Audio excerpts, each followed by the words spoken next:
A few days ago I turned 30. Am I useless now? I found myself reflecting on my life and feeling a bit panicked. When I was a teenager, I heard people talking about the 30-year crisis, and I thought that they were just seeking attention. Ha ha ha. Here I am now. I'm at the point where hardly anyone will say, look at how much she has achieved, but rather, look at how magically she screwed up her promising career. I've been reflecting on the last 30 years a lot this past week. What do I want in life? Am I happy? How did I get to this point? Let me tell you how I got here. I was born in 1994 in a small town in independent Ukraine. My parents worked very hard to provide me with everything I needed. Mom had 2 jobs, dad also took part-time jobs. We lived in a dormitory for families. We shared the kitchen, bathroom and hall with 3 other families. I could count my clothes on the fingers of my hands. But I have only good memories from these times. I always felt that my parents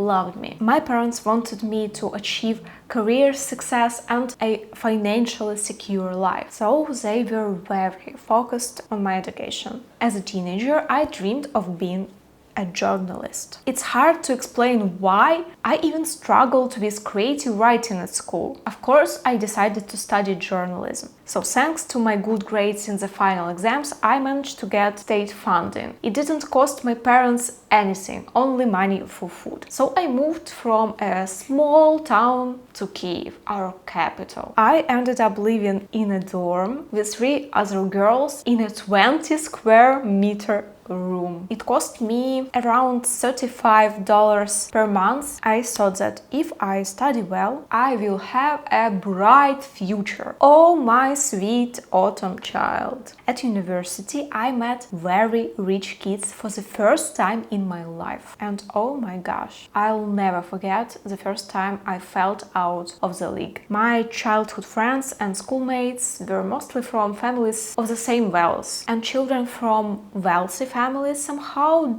didn't brag about it. Yes, I understand that I grew up in some kind of ideal. So I had just meet the school girls, and one day after classes they invited me to go grab some coffee. I said, okay, why not? Thinking that we were going to a university cafeteria. Coffee costs only 30 cents there. But the girls were like, no, let's go to a cafe. Well, okay. For reference, the only coffee in a cardboard cup I've tried was under $1 at McDonald's. So everyone ordered a latte, and I was like, I'll have a latte as well, please. I didn't even bother to check the prices because everyone seemed so sure of what they were doing. When the barista said that will be 20 hryvnias cash or card, I felt a wave of panic. I turned white and sweaty at the same time. That was the money I had for my lunch. My scholarship was only $100. I vividly remember taking out 20 hryvnias from my wallet and thinking that coffee must be the drink of the gods, or at least it would make me grow 5 centimeters taller or just see 3 seconds into the future. But it was just coffee. I remember going home and crying. Later, I also felt out of the place when we went shopping and I could only look at things. Or at the sushi bar where I only can have tea because everything was so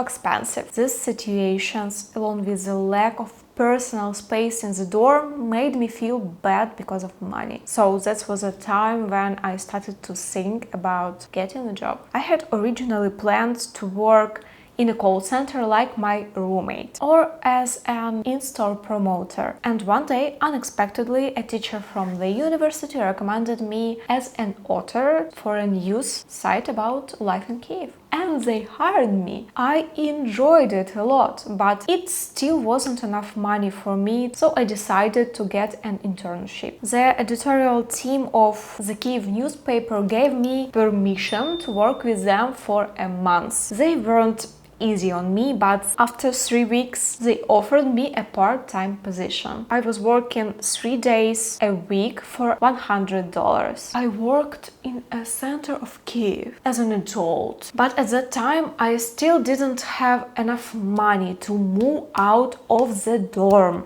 I decided, enough! I need a career. God, I'm 22. I have to be successful. So I did all my best and got a 9-to-5 office job as a junior copywriter. At the same time, I still studied at the university, getting good grades, and even got my bachelor's degree. Finally, I was able to move out of the dorm and rent a room in a shitty but 2-bedroom apartment. The heating in the small kitchen didn't work. It was freezing in the winter. But I finally got my personal space. But still, the money was barely enough for food and rent. And a few months later, my friend recommended me for a junior PR specialist role in the very large Ukrainian IT company. I thought I was messed up all steps by writing cheesy test work and not knowing how to properly answer questions in a job interview. I planned to cry myself to sleep.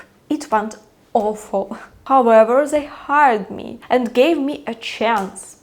But I needed instructions for all my tasks. Thanks to my boss, she gave it to me. But I'm trying so hard. Maybe that's why I wasn't fired right away. And there was one situation when I felt like the stupidest person on the planet. It was during my first corporate meeting. My colleagues were discussing the sharing economy. In our language, economy sounds very similar to the word icons. My boss told me to research the topic, so I wrote in my notebook, learning about icons, sharing. So the meeting ended and I started Googling. And I couldn't understand what all this was and how it related to our company. How? I was so focused on the image search results that I didn't notice my boss entering the room. She asked me why I stared at the icons in horror for 5 minutes. Probably I was too scared to tell her that I didn't understand what I was supposed to research. So the moment I decided to confess, it dawned on me. I saw a neon lights in my head saying, it's the sharing economy.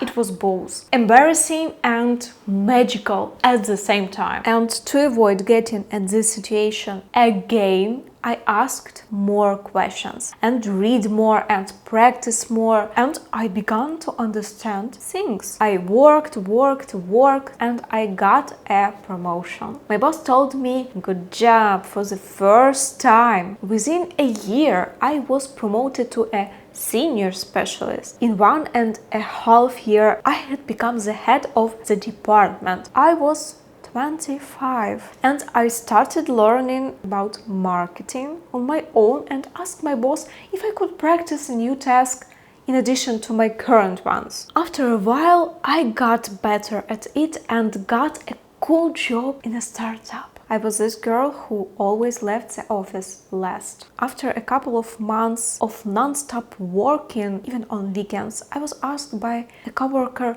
what my hobby was. I thought for a minute maybe and said, work is my hobby. He was like, but why? How can you like work more than reading or watching movies? To be honest, I didn't like my job more than anything in my life. It was like that just because work occupied 90% of my life. So who would be surprised that I started to feel constantly tired, have trouble sleeping and experiencing panic attacks. But I didn't want to slow down. I wanted to succeed. So at 26, I was promoted to head of marketing. I finally got a good salary, a team, and I joined the board of the project. Now I realize that I'm was moving too fast. I was still soft, chronically anxious and unconfident child. I was unhappy with eating disorders, with the kitchen sobs in the certainty that I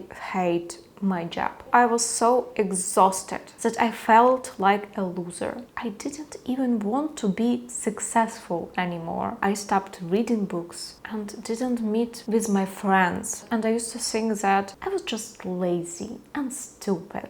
So I didn't ask for help for a long time. But one day I only slept for 3 hours and joined a morning meeting without even brushing my teeth. I felt sleepy, disoriented and tired. And then when I looked at my calendar, I realized I had no time for lunch between meetings. And I had the biggest panic attack of my life. I felt like my skin and bones were on fire and my guts were shredded. I cancelled all meetings and started looking for a therapist. The very next day I had an appointment and a therapist diagnosed me with depression. I tried to heal while working, but it was impossible. I had to quit my job to help myself, and taking time off helped me overcome my depression. But I realized that I will no longer be able to work in marketing. And here I am, 30 years old.